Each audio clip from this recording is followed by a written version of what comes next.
What's going on, everyone? Welcome to part 4 of my movable workbench build. Up to this point, I've got the rolling chassis figured out. I've got the table saw platform with some drawers built, and I've got the dust collection vacuum system worked out. Now it's time to move on to the miter saw station. Keep watching.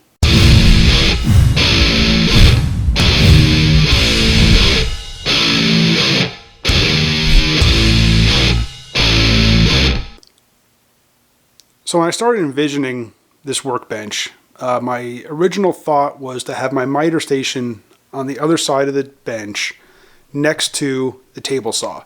And I figured since it would just be convenient having it right next to the table saw, since I'll be able to move from one station to the other. Both saws are 10-inch saws. They use the same saw blades, so for blade storage, stuff like that, it would just been convenient to have it on the same side as the table saw. However, I decided that's going to cause some problems. On the tabletop, I plan on integrating T-rails to use as saw stops, clamp down points, stuff like that. Well, if I put my miter saw on that side, there won't be any room next to it to have T-clamps to use as stop guides or to clamp work down or anything like that. So I'm going to I decided to move the miter saw to this side. So it's going to go in this general area here, and that'll leave me space here on top to have some T-clamps to use as stop guides, clamp down the work, whatever. And I'm also going to probably add a flip-up outfeed table on this side for working with longer pieces on the miter saw. Now I'm also going to make it so that the miter saw, when not in use, I'll be able to pull it off and slide it down below and store it below, and then have a replacement fill-in piece for the tabletop that'll have, again, some T-track integrated into it. And that way it'll give me one larger flat area to clamp stuff up, glue stuff, use as an assembly workstation, as a tabletop, whatever I want to use it for. So the first step is really to start figuring out what size area I need for the miter saw. As you guys have seen in some of my previous videos of mainly working on this workbench, I started to have issues with my miter saw. It's a old 10-inch miter saw. The thing is, like I said, it's got to be almost 20 years old by now. I definitely got my money's worth out of it. I think it's actually an old Ryobi. I'm not sure. I'm looking at it right there. I think it's Ryobi. Anyway, since I'm going to be building in a mount to the workstation, and everything's got to be measured off that miter saw, and everything has got to be built basically custom fit for that miter saw, I figured it was time to get a new saw. Always take the opportunity to buy new tools. I mean, who's going to turn that down, right? So since I needed a new miter saw, I decided this is the one I'm going to go with. It's a 10-inch 15-amp Metabo sliding miter station. My old miter saw wasn't sliding, but it was a 10-inch, and I wanted to get a 10-inch mainly because, one, for the space, two, for the type of work that I do, I don't need a 12-inch, and three, my table saw is a 10-inch. My miter saw might as well be also. That way I can save some money on blades. I can have interchangeable blades, and it's just what I'm used to working with. So this is the one I decided to go with. Now, in looking at saws and realizing the space that I have to work with this bench, I was kind of concerned about the amount of space a sliding miter saw was going to take up because of the slides that go out the back. Now, what I liked about this unit is that the rails actually come forward. So it doesn't extend as far out the back, which means the space that I have in the bench, I'll be able to put stuff behind the saw when the saw is in the stored position down below. I'll have some room behind it.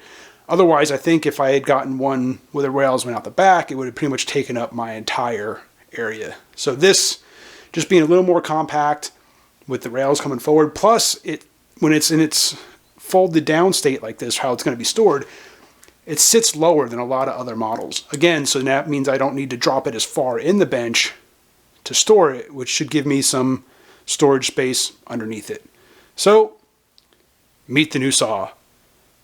Let's get to designing and building the mount.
And after a few days of mostly sitting back, trying to visualize this thing and see how everything was going to kind of fit together, here's what I came up with.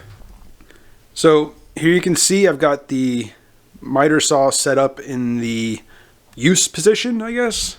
I've got it set right now, bolted down to the platform, and it actually sits up about an inch, because that's about how thick my top is. I have the mounting bolts that I used are plenty long enough that I can shim under the saw, and I can get it exactly level with the top once I get the top built. When not in use, I can easily take the saw and move it down to the stow location, I guess, or the storage. Let me move that and you can see what that looks like.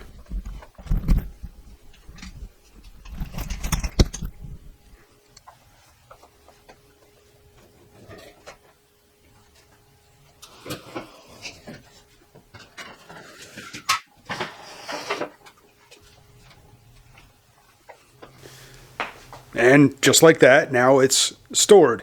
I built this so it sits just below the surface of the top. I had to notch the back out there of that back divider so it can just kind of tuck in there. The dust collection hose will connect on the bottom, and I still have to get all that figured out, but it's probably going to come out right in that diagonal piece back there, and then it'll attach to the bottom of the saw when it's up in the use position. When not in use, I can just unplug the hose and I can store it either, right there with the saw, behind it, on top of it, whatever. And then also I am going to probably wax the rails, both top and bottom, just to make sure that it slides. And I mean, it slides relatively easy. A little bit of wax can't hurt. I also went and added, let me see if I can move this and I can show you. I also went and added a drawer down below that is actually a full depth drawer, so I can store whatever. I'm thinking just various tools, jigs, stuff like that can all get stored down below there. And then here you can see the back that I built. I wasn't too concerned about the overall, tightness of fit. I mean, obviously there are gaps and everything in the back, but again, it's all going to be underneath, and it's really just a place to store my miter saw when it's not in use. And here you can see it sits, so the tabletop or the bench top is going to be right across here. You can see it just barely clears, and I just had to notch all that out to get everything to fit. But I'm real happy with the way this turned out. It stores away real easy. It'll give me plenty of work surface on top when not in use. And then there's going to be I'll have a panel basically that'll sit here and then be removable when I want to pull the saw up. And then once the saw is put away, I can put that panel back in place, and I'll have a continuous work surface there. So there's the miter station for my roll around workbench. Next is probably going to be starting on the top. I still have to figure out also the router station.